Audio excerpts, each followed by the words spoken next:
santan sebanyak 2 kilo, lado gilyang peon, bawang merah seperempek, bawang putih saon setengah, langkai gilyang saon setengah, jahe saon sepadah mana nak guys.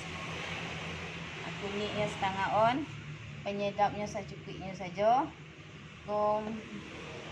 Ketumbar gilyang saon, daunnya itu sana. Awak memakai yang gilyang-gilyang saja sana supaya jangan ribet. Daun kunyitnya selembar, daun limaunya 6 helai. Aku sari gilyang sana sebanyak 1 sendok makan. Aku garamnya secukupnya saja.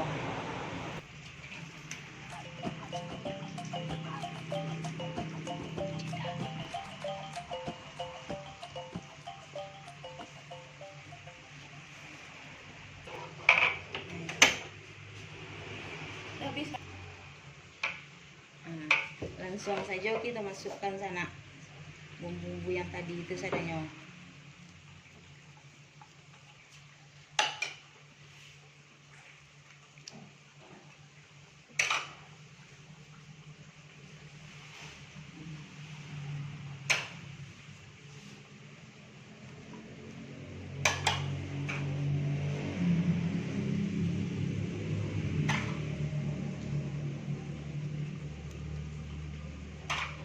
Ini sana ya, sari gilyang tadi, daunnya langsung saja kita masuk sana. Awak tunggu mengalegak dulu sana, lah mengalegak beko, awak masukkan ayamnya lah. Coba dicari-carikan kak, di mana letaknya kak? Jalannya mengalegak sana, jangan lupa dikacau-kacau nak. Pada jam kacau santan lu lewat aku beko. Nak di sudut-sudut kan tadi. Sudut itu kan? Ya, kan, boleh. Gulai awak lah mengalegak sana, kita masukkan ayamnya lah.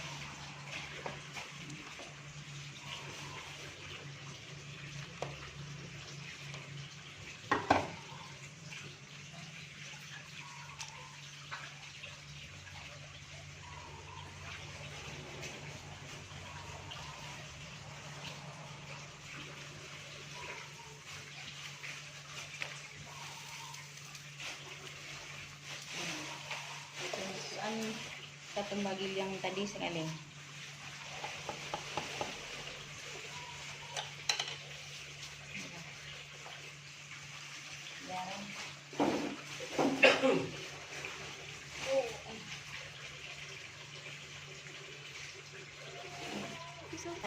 Garamnya jangan lupa betul.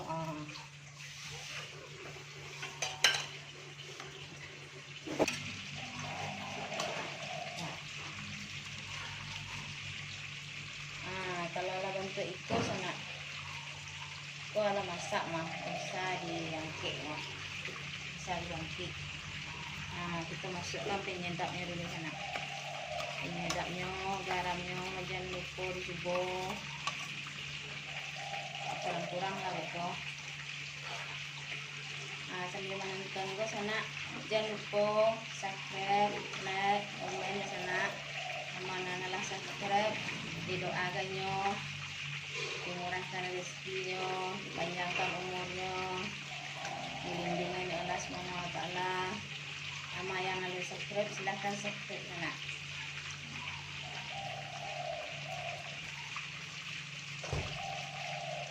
Lepas rasanya, ada bisa aku diganti lah.